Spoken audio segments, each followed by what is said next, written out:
Hello, you all. My name is Ashley, and this is Royal Dominion Authority, where we walk by faith and not by sight, where we seek to add value to the lives of others the way that God add value to our lives on a daily, and we ought to be grateful and give thanks to God.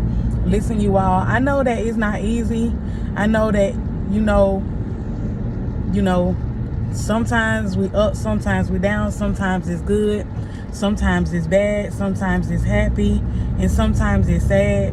But God does not leave us. He will never leave us, nor will he forsake us. And I just want to come and let you know that the devil ain't got nothing on God. The enemy doesn't have anything on God. Your circumstances and your situation don't have nothing on God. And so I dropped my laptop on yesterday, you all. And my laptop, I don't have a personal computer.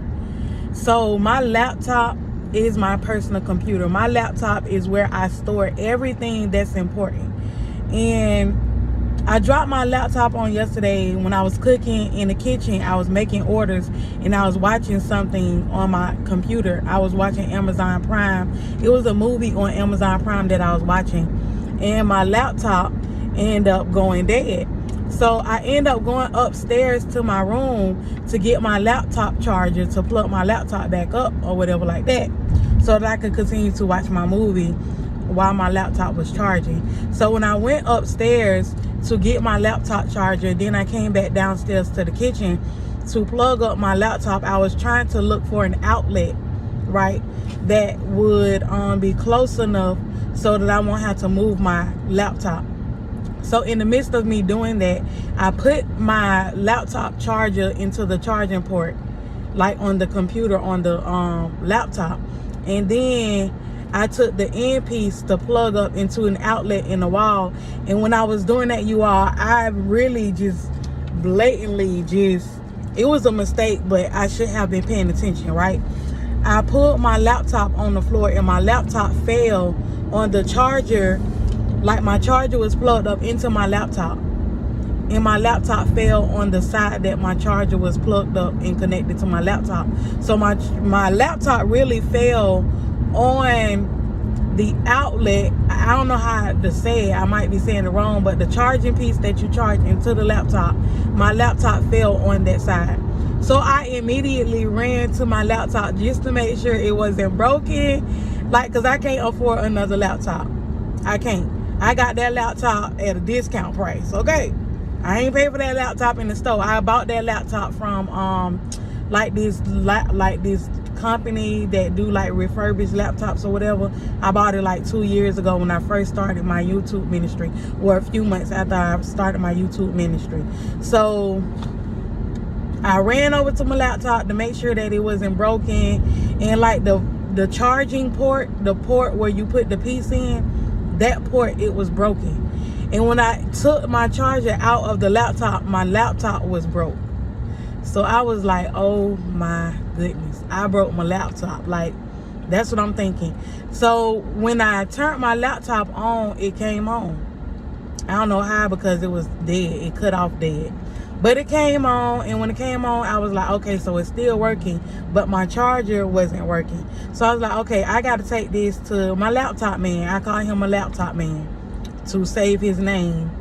I ain't going to say his name, but my laptop man. So I called my laptop man, and I told him what happened. He was just like, just bring it in to me, because I don't really know what you're talking about unless I see it, basically.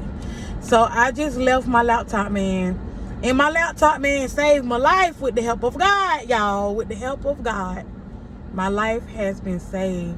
So he was telling me basically, while I was on my way to his house, I was pulling up into he stayed like on a golf course. I don't know what you call it, but it's like a subdivision that have like their own golf course. So like, it's a gated community. Like, it's very beautiful. Like, the houses are big and beautiful. The yards are spacious, beautiful green grass. I'm talking about just beautiful, right? And so I'm pulling up, and I had to stop at the gate. And when I stopped at the gate, the lady is like a officer that works at the gate, and Like, you got the gate, you got the residents that stay there. All they have to do is pull up to the gate, enter their code, and enter in. But if you're a guest or a visitor, you can't pull up at the regular gate that the actual residents can't pull up and gain access to. You got to pull up to the gate to speak to a security guard to give them your name and who you're there to see. It's that restricted. Like, this community is very, like, armed. Like, they really protect it, however you want to call it. So when I pulled up to the gate, she was like, because I've been there a few times, so I already know to tell her, just tell her I'm there to see such and such. So I'm like, I'm here to see such and such. She was like, what's your name? And she pulled out like this tablet, and she started typing something on the tablet, and I'm like, okay, God, all right. So I ended up going in, and when I went in, you all, well, as I began to ride down like the road, like to get to his house, already in like behind the gate, but I had to ride a good little ways to get to his house. So I'm driving, and one of the songs, Travis Green's song, come on, All Things New. So I'm just thinking, listening to the song, and the Holy Spirit was speaking to me while I was going to this man's house. He was basically saying how the enemy does not have any weight in our lives. God knows what we're going through. God knows where we are in our lives. He knows where we're headed. He knows where we will end up at. This word is for somebody. Let me park my car right, because I feel like this word is for somebody.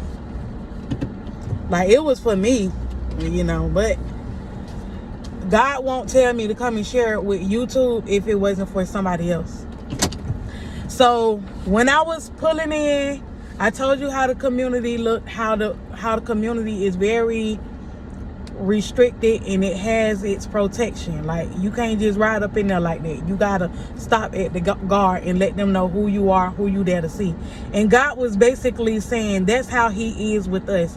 The enemy only has a certain amount of leverage, a certain amount of pull in our life. The enemy can't go no further than what God allows. The enemy can't go no further than what we allow.